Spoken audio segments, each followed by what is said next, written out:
Eu quero continuar. Semana passada nós falamos sobre encantamento. Quantos estavam aqui semana passada? Quantos foram abençoados com essa palavra? Já viram os resultados disso? É tremendo, queridos. Essa semana nós estávamos conversando com uma pessoa e tentando fazer um negócio em fase de contratos. E de repente, querida, essa pessoa mudou o humor, mudou o estado dela. E essa pessoa começou a nos agredir, fazendo totalmente o contrário do que eu estava combinando com ela. Mudou totalmente a personalidade, o comportamento dela comigo. E eu fiquei olhando aquilo. Eu falei, olha só que coisa, né? Aí reuni um grupo de pessoas e falei, gente, vamos orar, porque fulano de tal está debaixo de uma ação maligna. E oramos, e oramos, e oramos. Final de semana agora, no último dia, quinta ou sexta, não me lembro, me reencontrei com ele. E queridos, era uma moça. Um doce. Eu olhei, será que é ele mesmo? Tudo que ele estava brigando, sabe, fazendo resistência. Ele falou, Kelsey, esse negócio aqui nós nem precisamos, não é verdade? Eu falei, claro, nem precisa. Querido, o inimigo, ele vem e ele influencia a mente das pessoas e opera através de encantamentos. E nós precisamos aprender que temos autoridade para mudar o destino, para mudar situações, para mudar ambientes. Amém, queridos? Quando o teu chefe está daquele jeitão, querendo te... Ora! E você vai ver que o teu chefe vai ficar um doce, né? Vai te dar até aumento. Abra comigo a sua Bíblia no livro de Deuteronômio, no capítulo 30. Talvez eu não consiga concluir essa palavra hoje. A minha ideia é concluí-la. Porque nós estamos falando sobre as bênçãos de Deus sobre a sua família. Entendemos que esse ano é um ano de ênfase pastoral e um ano de ênfase pastoral na sua família. Uma unção fresca vindo sobre a sua casa, uma unção fresca vindo sobre os seus filhos, sobre o seu casamento. Querido, fique atento e abra o seu coração para essa unção que Deus está derramando. Em Deuteronômio 30, a partir do verso 11 até o 19, gostaria de ler e que você acompanhe comigo essa leitura, são alguns versículos, mas é tremendo esse texto. Tem falado comigo e vai falar com você também. Diz assim, o que hoje lhes estou ordenando não é difícil de fazer. Olha Deus falando. O que eu estou propondo para vocês é facinho, não é difícil não. Nem está além do seu alcance, está ao alcance das suas mãos. Não está lá em cima no céu, de modo que vocês tenham que perguntar, quem subirá ao céu para trazê-lo e proclamá-lo a nós, a fim de que lhe obedeçamos? Não está tão alto, a ponto de você não ter pessoas, ou você mesmo se sentir desmotivado ou desqualificado para alcançar. Mas ele também diz assim, no versículo 13, nem está além do mar, de modo que vocês têm que perguntar, quem atravessará o mar para trazê-lo e voltando proclamar a nós, a fim de que nós lhe obedeçamos? Olha o que Deus está falando. O que eu tenho para você é simples. Não está dificultado, não é difícil. Não tem barreiras que você precisa alcançar, ultrapassar. É simples. Versículo 14 diz assim, nada disso. A palavra, quem é a palavra, querido? Quem é a palavra? João diz, e o verbo se fez carne, a palavra se fez carne e habitou entre nós. E vimos a sua glória como a glória do unigênito do Pai. Quem é a palavra? Quem é a palavra? Jesus. E ele diz assim, a palavra está bem próxima de vocês, está pertinho de vocês. Está em sua boca e está em seu coração. Por isso, vocês poderão obedecer-lhe. Diga, eu posso obedecer. Querido, Deus em Jesus capacitou-nos a um potencial de obediência que talvez você não descobriu ainda. Um potencial de andar no caminho dele de uma maneira fantástica, que eu e você precisamos abrir os olhos e perceber a obra que foi feita em nós. Versículo 15. Vejam que hoje ponho diante de vocês vida e prosperidade, ou morte e destruição. Pois hoje lhes ordeno que ame o Senhor, o seu Deus, ande nos seus caminhos e guardem os seus mandamentos, decretos e ordenanças. Então vocês terão vida e aumentarão em número. E o Senhor, o seu Deus, os abençoará na terra em que vocês estão entrando para dela tomar posse. Versículo 17, se todavia o seu coração se desviar, e vocês não forem obedientes, e se deixarem levar, prostrando-se diante de outros deuses para adorá-los, eu hoje lhes declaro que, sem dúvida, vocês serão destruídos. Vocês não viverão muito tempo na terra em que vão entrar e da qual vão tomar posse, depois de atravessarem o Jordão. Hoje, invoco os céus e a terra como testemunhas contra vocês, de que coloquei diante de vocês a vida e a morte, a bênção e a maldição. Agora, diga agora. Agora, escolham a vida. Quantos escolhem a vida? Diga assim, eu escolho a vida. Olha que tremendo, Deus colocando diante de nós dois caminhos, duas circunstâncias, duas realidades. E Ele diz, o que eu tenho para você não é difícil. O que eu tenho para você alcançar é facinho. O que eu tenho para você está bem perto do teu alcance. É a palavra que está na tua boca e está no teu coração. E Ele está dizendo, escolha hoje o que você quer. A vida ou a morte, a bênção ou a maldição, para que vocês e seus filhos. Quantos aqui têm filhos? Para que você e seus filhos, sua casa, vivam. Vivam. A vida está entrando dentro da sua casa, queridos. E para que vocês amem o Senhor, o seu Deus, ouçam a sua voz e se apeguem firmemente a Ele, pois o Senhor é a sua vida. E Ele lhes dará muitos anos na terra que jurou dar aos seus antepassados, Abraão, Isaque e Jacó. Amém, queridos? Que tremenda essa palavra, não é? Queridos, quando nós olhamos a Bíblia, nós precisamos entender a diferença entre a velha e a nova aliança. Na nova aliança, Jesus nos constituiu reis e sacerdotes. E nos deu autoridade sobre todas as coisas. O grande desafio da vida cristã é descobrir quem eu sou em Cristo. Em que lugar eu estou. Queridos, é comum, já virou hábito na minha vida, a minha oração. E na minha oração eu aprendi a colocar uma cadeira. Eu gosto de usar figuras. Eu coloco uma cadeira e sento nessa cadeira. E eu começo a orar sentado. Por que, Kels, que você faz isso? Qual é a simpatia aí, né? A Bíblia diz que em Cristo Jesus, eu ressuscitei juntamente com Ele. E Ele me colocou assentado na destra do Pai, nas regiões celestiais. Diga, eu estou com Cristo, assentado à destra do Pai. Quantos creem nisso? Querido, todo o livro de Efésios está falando isso sobre nós. E ele diz que quando ele me colocou assentado com Cristo, ele me colocou muito acima, diga, muito acima. Eu estou muito acima de principados, potestades, domínios, poderes, demônios, maldições. Eu estou acima disso. Estou acima das doenças, estou acima das crises, estou acima do mal, estou acima da maldição hereditária, estou acima de todas essas coisas. Eu estou acima. E por eu estar assentado acima, eu tenho autoridade sobre todas essas coisas. O que Jesus fez por mim e por você, o que Ele fez lá naquela cruz, Ele mudou o teu lugar, Ele mudou a tua postura, Ele mudou a tua posição. Você não está mais por baixo, mas você está por cima. Amém, queridos? Você não é mais cauda, mas você é cabeça. Você não é mais manipulado, mas você exerce influência. Amém, queridos? Você não é mais escravo, mas você é aquele que domina. O cativeiro foi levado cativo em Cristo Jesus. E eu sou livre. Livre! Amém, queridos? Nós precisamos entender quem somos. E durante todo esse ano, essa é a mensagem que Deus tem para nós. Mude a sua mente e aprenda quem você é em Cristo.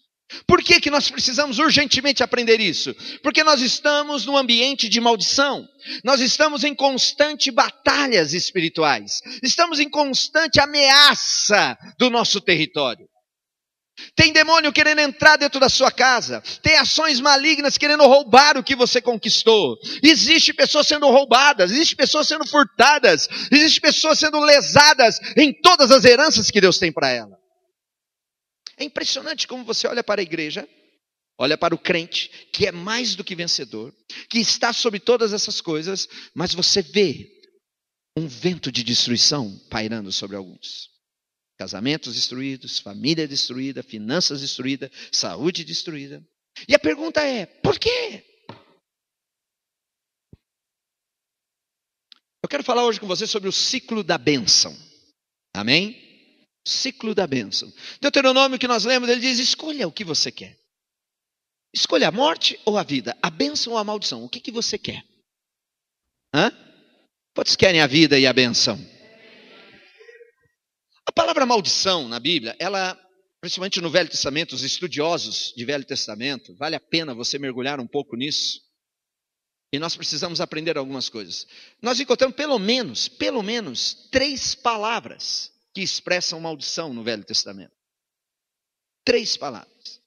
A primeira palavra nós podemos ver é a palavra raca. Diga, raca. Essa palavra, Jesus usou essa palavra no Sermão do Monte, quando ele diz, a ninguém diga raca, a ninguém diga louco, a ninguém diga palavras desse tipo. Jesus diz assim, se você falar para alguém raca, se você falar para alguém louco, você será exposto a juízo. Você será exposto a julgamento. E você vai passar por uma condenação. Jesus disse isso. Não foi o Velho Testamento. A palavra raca, ela fala da ideia de praguejar.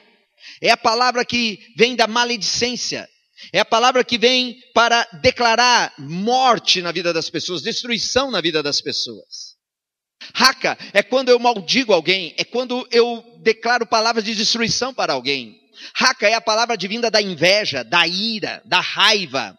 Raca é a palavra advinda do descontentamento, do descontentamento, da frustração. Quantas sociedades comerciais foram destruídas, foram desfeitas, e elas se encerraram com uma palavra de maldição, raca. Quantas pessoas estão padecendo na sua vida, porque por causa de um relacionamento conjugal mal feito, desfeito, destruído, um ou outro liberaram palavras malditas contra o outro, dizendo raca.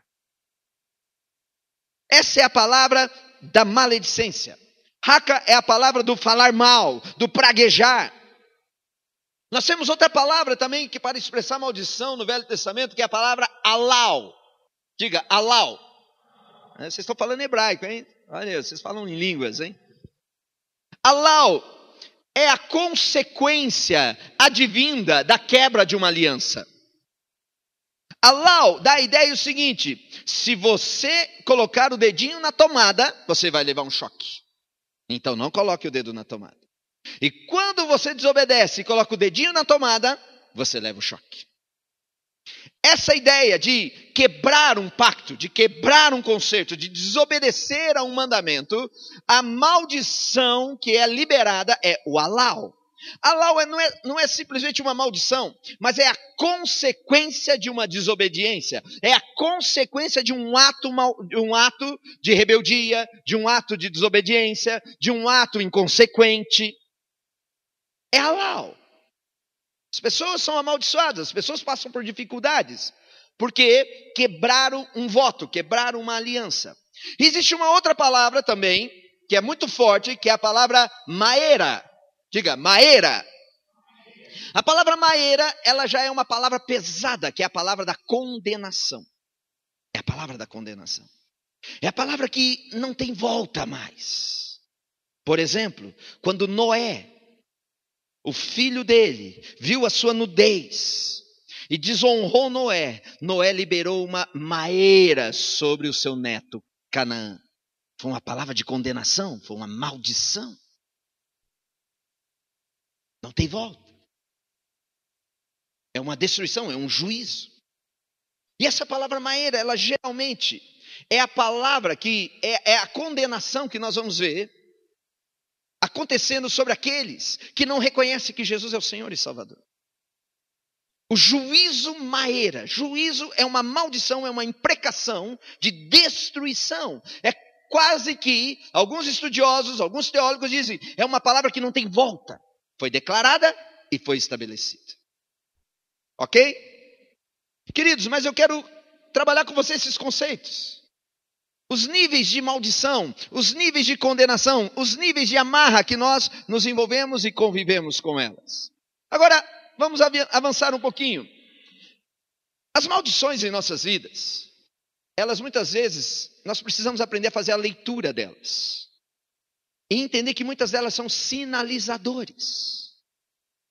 Nem tudo é mal, nem tudo é condenável, mas muitas vezes são sinalizadores. Por exemplo, quando você está com o teu carro viajando, o painel do teu carro são cheios de sinalizadores, cheio de luzinhas no painel do seu carro. Concordam? E de repente lá acende uma luzinha vermelha. Aquela luzinha vermelha é um sinal dizendo, olha, tem algo que está ruim aí. Pare o teu carro, porque tem algo que não está legal. Preste atenção. Eu me lembro uma vez, nós fizemos uma viagem de Curitiba, na verdade de Rio Branco do Sul, a Belo Horizonte. Nós fomos participar de um evento lá e nós fomos numa van. E nós saímos todo felizes, eu, a Rosângela e mais 6 heróis da resistência. Né? E fomos numa van e tal, um motorista, caminhoneiro, experiente. E durante a viagem ele via que uma luzinha sinalizava.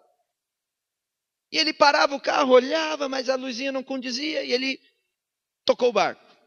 De repente, a luzinha acendia de novo, ele parava, olhava, mas ele não acreditava que aquela luz que estava sinalizando estava falando a verdade. E ele ignorou, porque de acordo com o diagnóstico e a experiência dele, não tinha lógica. Final da história. Paramos no meio da estrada, com o motor da van derretido. Porque ignorou um sinal. Ignorou uma sinalização. Por exemplo, quem trabalha com eletricidade, quase todos os aparelhos, ele tem um fusível, não é verdade? E quando o fusível queima, é sinal de que aconteceu algo errado. E a sinalização foi queimar o fusível. Queima-se o fusível para não destruir tudo. E muitas vezes a maldição, ela trabalha dentro desse aspecto. E nós precisamos aprender a entender a sinalização.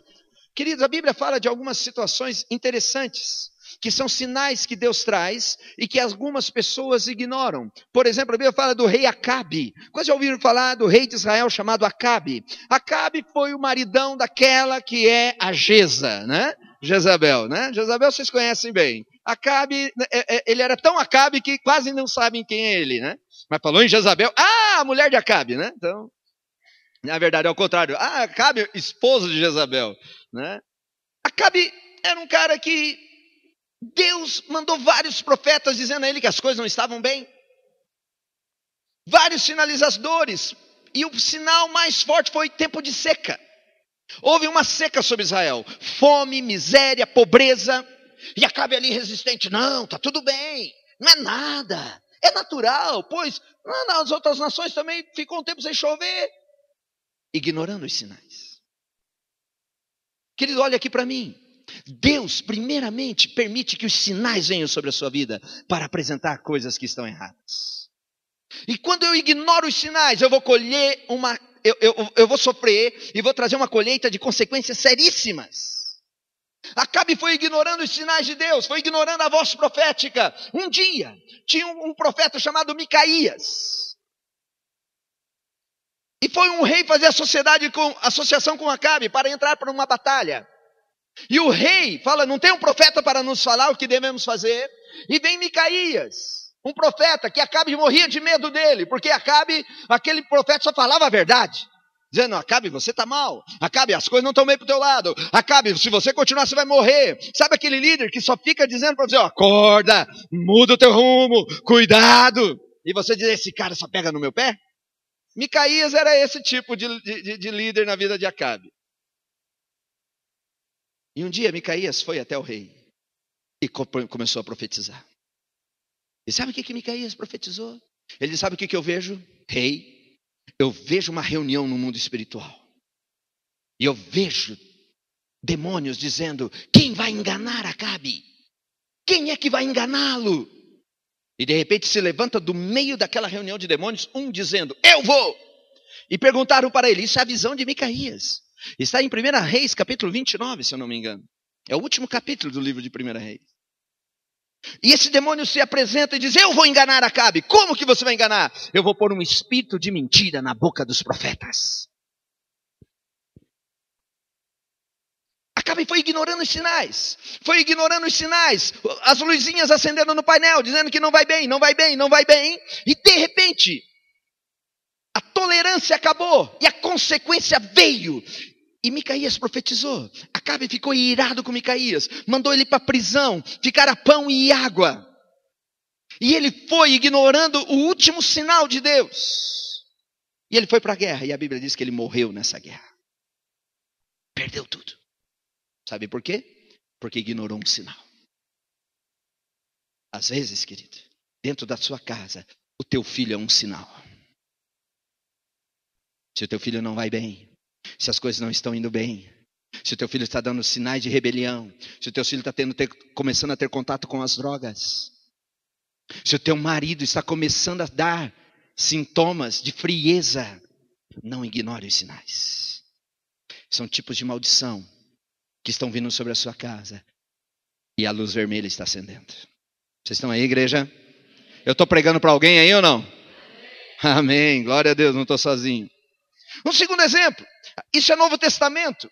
A Bíblia diz que havia um sacerdote chamado Seva. E Seva tinha uma porção de filhos.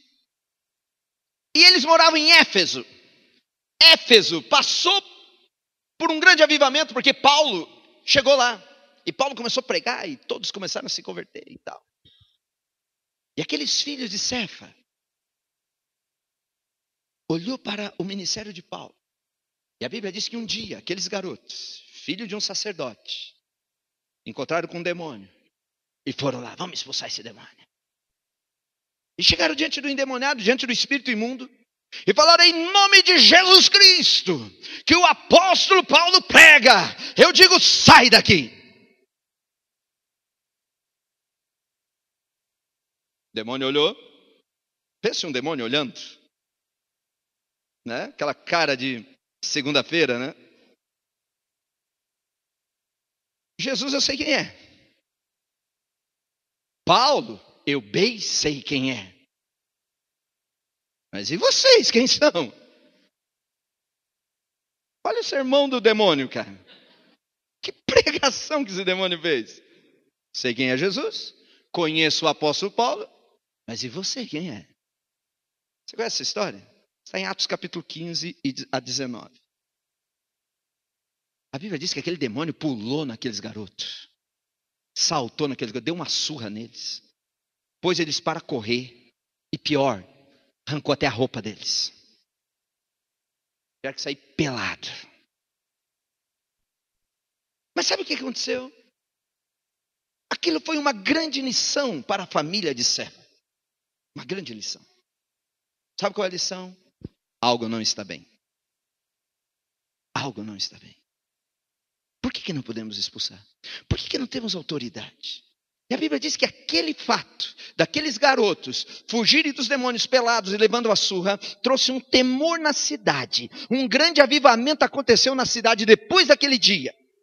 E todos começaram a se converter na cidade. Pense num demônio avivalista. Estou brincando, né? Mas são sinais. São circunstâncias que operam.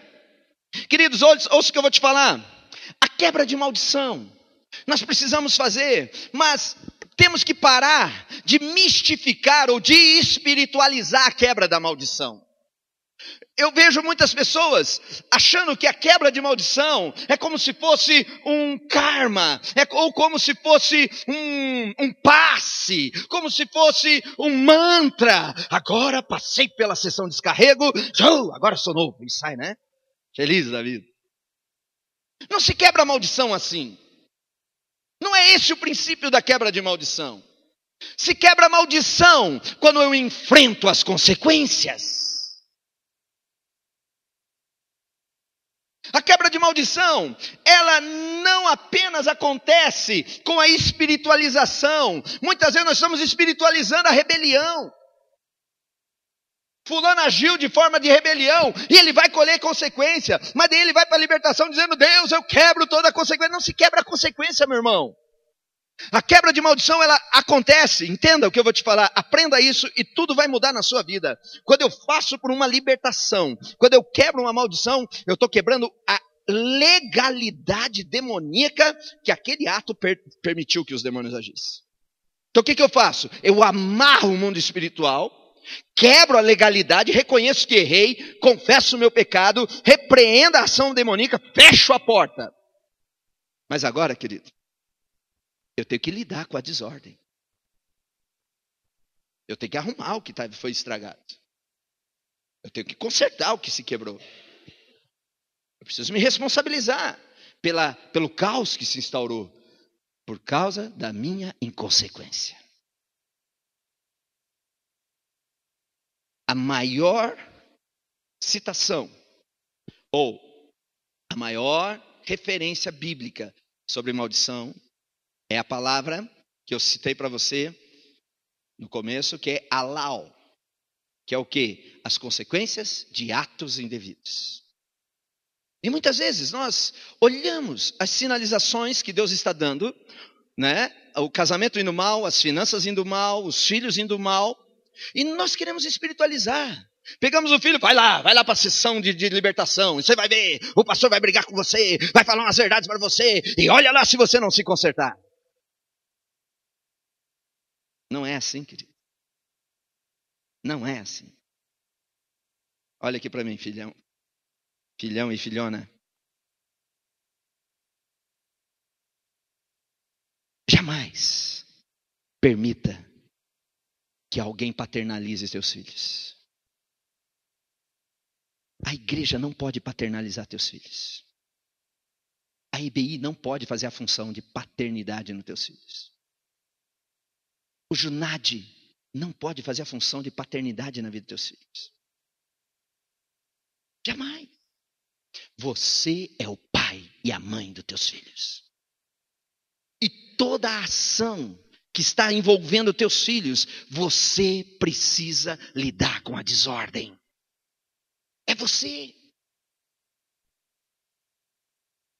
Queridos, vamos lá, vamos abrir aqui, ok? Estamos falando sobre família e nós precisamos entender que há um ciclo de Deus, de bênção sobre a sua casa, porque Jesus conquistou isso. Está pertinho de você, não é difícil. Mas às vezes nós queremos que a igreja resolva os problemas dos nossos filhos. O filho está meio rebeldão. Vou te entregar para o líder. Não tem que entregar ele para o líder. Sabia que quando você faz isso, você assusta ele e cada dia mais ele vai se distanciando da igreja? Sabia que muitos pais, por falta de entendimento, ele põe terrorismo na vida do filho em relação à igreja? E os filhos passam a ter medo da igreja, ter medo dos líderes. Quantas vezes eu tive que ministrar pai? Porque os filhinhos, criança, me viam na igreja e saíam correndo para o outro lado. Eu ia todo feliz, né? Tão bonitinho, olhinho azul, bochechudinho. Quando ele me viu, e saía correndo. Eu pensei, mas será que eu estou tão feio assim, né? Mas daí eu fui descobrir que lá em casa, quando o filhinho desobedecia, ele dizia, quando você chegar na igreja, eu vou te entregar para o pastor. E eu era um monstro na vida daquelas crianças.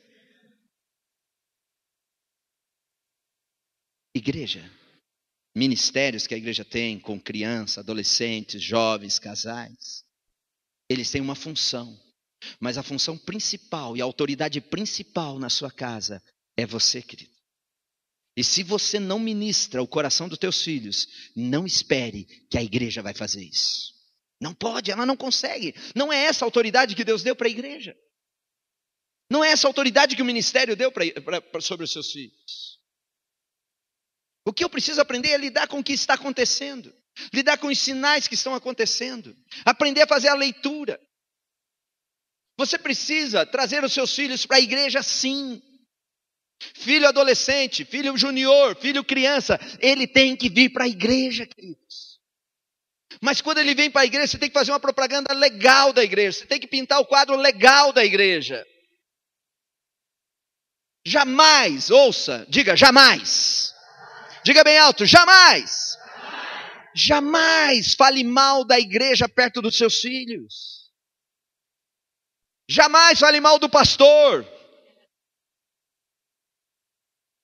Principalmente perto dos seus filhos. Quando você começa a falar mal de um líder, quando você fala mal da tua igreja, quando você fala mal do pastor, sabe o que está acontecendo na mente do seu filho? Ele está armazenando aquilo. E aquilo ele vai usar contra você na hora certa. E vai chegar um dia que você vai perceber que o amor do teu filho pela igreja secou. E a culpa, sabe de quem foi? Não é o diabo. Mas foi da desobediência tua. Foi da falta de visão que nós temos sobre bênçãos.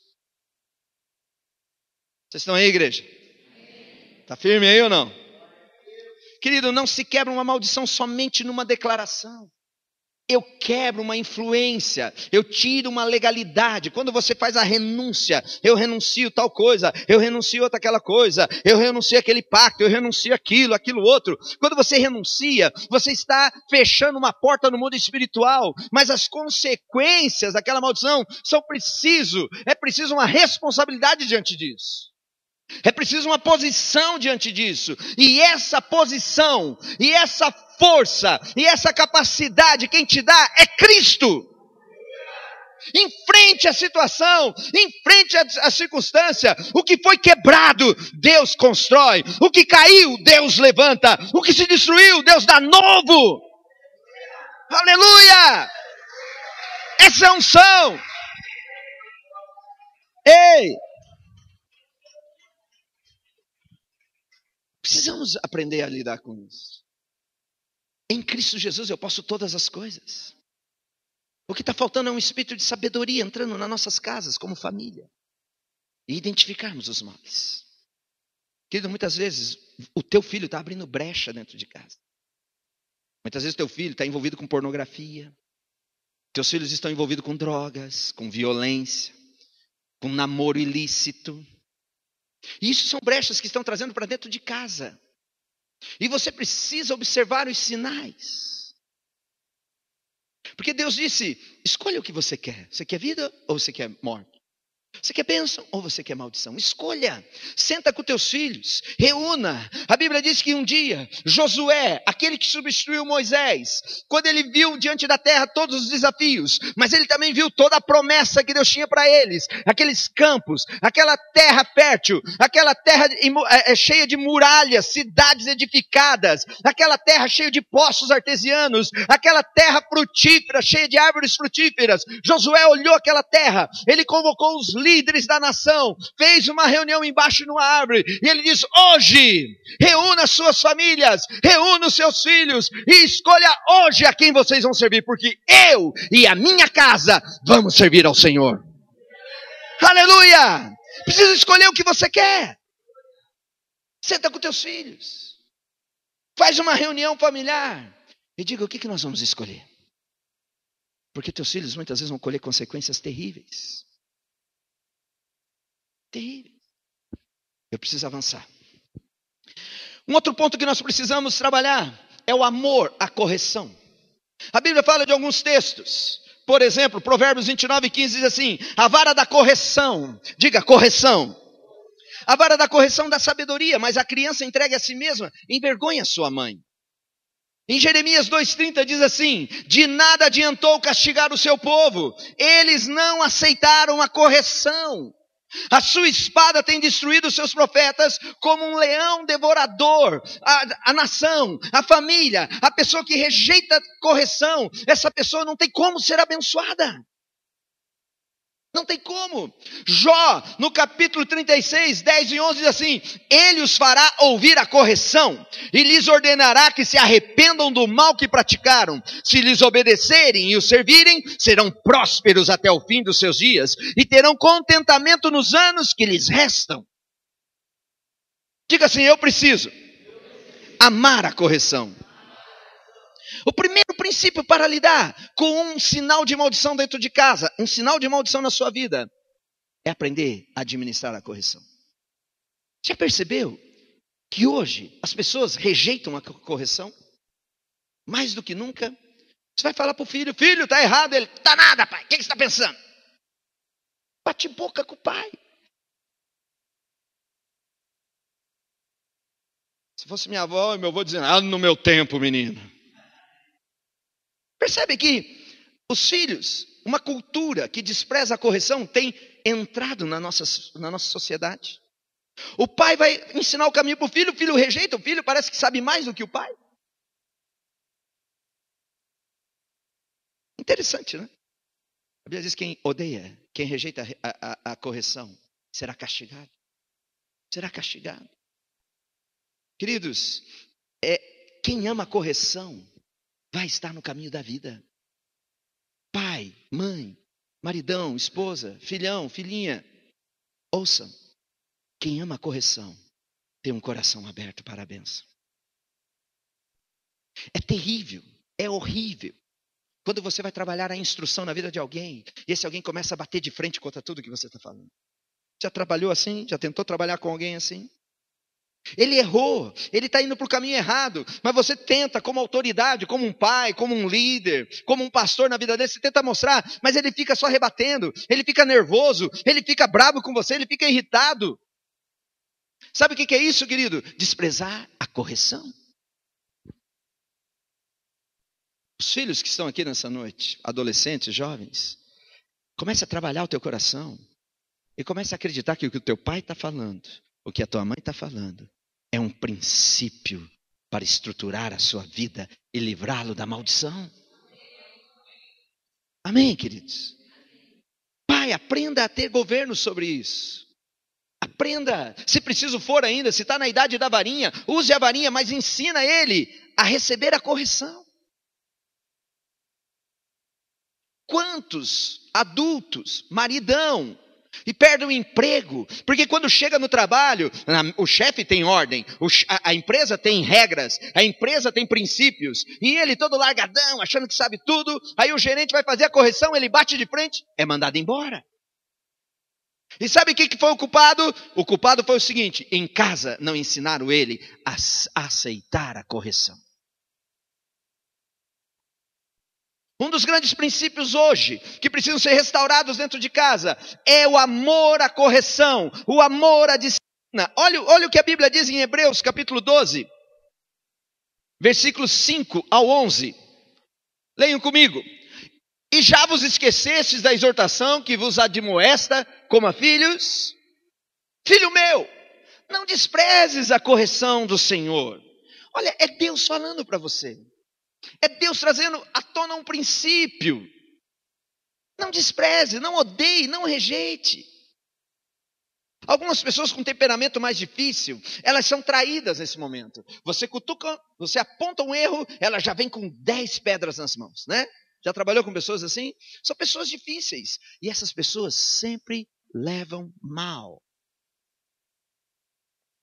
Pastor, mas é o meu temperamento, querido. Coloca o teu temperamento na presença do Senhor. E a Bíblia diz que não é difícil você ganhar, não. Não é difícil você vencer isso, não. A palavra está no teu coração, está na sua boca. Receba a cura nessa hora.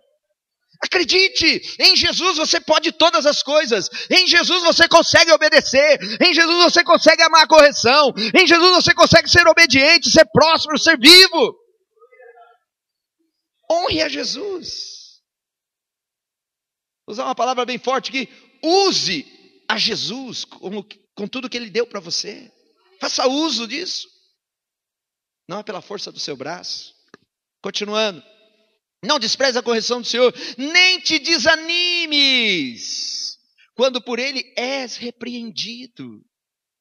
Querido, existem pessoas que são irrepreensíveis. Você já viu isso? Você vai repreender, ela não aceita. Odeiam. Quantos filhos andam por caminho da rebeldia? Você vai falar, ele... Qual que é o caminho que ele vai trilhar? É um caminho de morte. Ensine o seu filho. Ensine o seu filho. A melhor herança que nós podemos dar para os nossos filhos é amar a correção. Ele não vai sofrer quando for trabalhar. Ele não vai sofrer quando casar. Ele não vai sofrer quando tiver filhos. Esse é o legado que nós podemos deixar. Esse é o princípio que podemos deixar. Pois o Senhor corrige a quem? Quem ama. O diabo, ele tem uma mentalidade, ele joga um dardo na nossa mente, que quando eu vou corrigir alguém, você não me ama. Você só vê os meus erros. Você nunca me elogia. Estou pregando para alguém ou não? Já viu que é interessante? Você nunca diz que me ama, só diz que eu estou errado. Só diz que eu não faço certo. Você falou 100 vezes que ama, só que aí nunca disse. Um espírito de rejeição, um espírito de rebelião misturado com rejeição entra e nós nem percebemos. Quantos casamentos estão destruídos por isso? Você nunca me elogia, nunca diz que está boa comigo. Você nunca está perto, você nunca me faz carinho. E começam nunca. Agora olha para mim assim, é verdade? É nunca mesmo? O nunca é muito tempo, né? Só que um espírito de rejeição começa a entrar nas nossas vidas. E a gente vai acalentando ele nos nossos corações. Tudo com um propósito. Para você desprezar a correção. O cara, malandrão, adúltero, pulador de cerca, como diz o outro. Furador de olho. Seja lá o que você quer chamar. Está errado. Vou te levar lá para o pastor. Eu, pastor, tudo, né? Dá o tempo dele. Entre aspas, abrindo um parênteses. Vocês já viram? Saiu agora no Face uma pesquisa. A profissão que mais dá alegria aí. Vocês viram, não? Em primeiro lugar, hein, ó. Pastor, né? Os caras mais felizes aí são os pastores. Os caras mais felizes, mais satisfação. A profissão que mais traz satisfação é o pastor. Por isso que eu sou feliz, né? Aleluia. Você escolheu a profissão errada, hein? O que eu estava falando mesmo? A vaidade entrou, desculpe, me perdoe, a vaidade.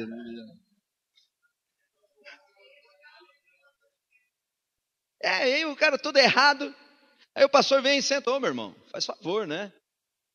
Aí sai, não vou mais naquela igreja. Pastor, ficou pegando meu pé.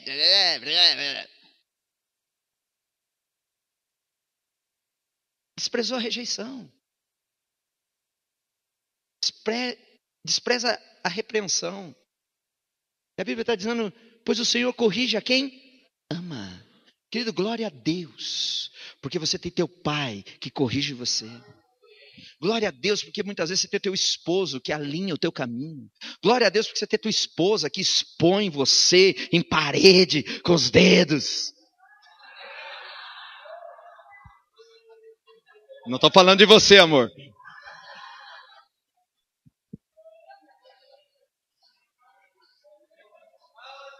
Habla, Jeová. Temos uma irmã da Espanha. Habla, Jeová. Pois o Senhor corrige a quem ama e açoita. Olha só, açoite, varada, chinelada. A todo o que recebe por filho. Quantos são filhos de Deus aqui? O fato de você ser filho.